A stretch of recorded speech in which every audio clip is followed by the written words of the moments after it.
Eh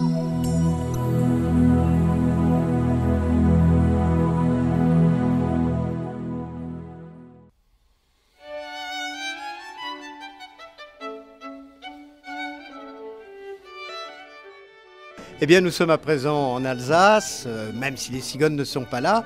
Pierre Spar, bonjour. Voilà, eh bien, nous sommes heureux de venir rendre visite aux Parisiens.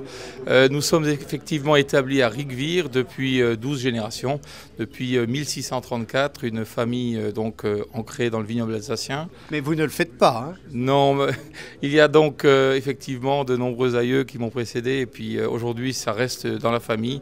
Nous avons eu la chance d'avoir des successions qui se sont bien passées. Comment peut-on définir ce vignoble, le nombre d'hectares, les vins, les cépages?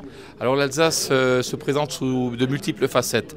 Je parlais de votre domaine en particulier. De notre domaine, oui. Eh bien voilà, nous avons une représentation de vins divers et variés, à savoir des vins de cépage avec les traditionnels cépages alsaciens, les vins de terroir qui expriment la diversité géologique de notre région et bien sûr les vins de surmaturation avec les vendanges tardives.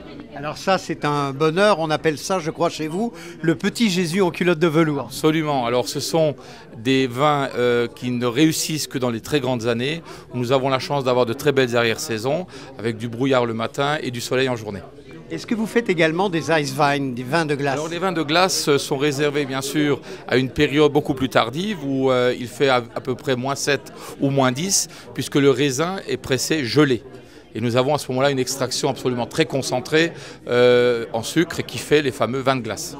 On est sûr, et dans la substantifique moelle, quelles sont les appellations que vous avez dans le domaine Spar? Alors nous avons bien sûr la gamme de cépages, donc l'appellation simple qui est l'appellation Alsace.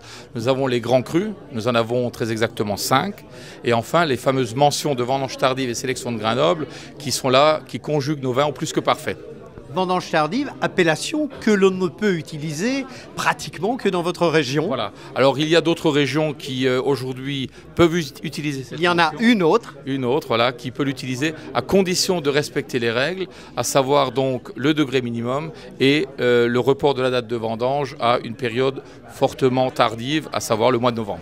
Sinon on appelle ça les vendanges d'octobre. Voilà. Alors, nous avons parlé un peu de votre domaine, nous avons parlé des vins. La superficie du domaine? Alors 20 hectares, donc 8 hectares en grand cru et 12 hectares à flanc de coteaux, ainsi que donc juste au bas des coteaux des grands crus de Rigvir.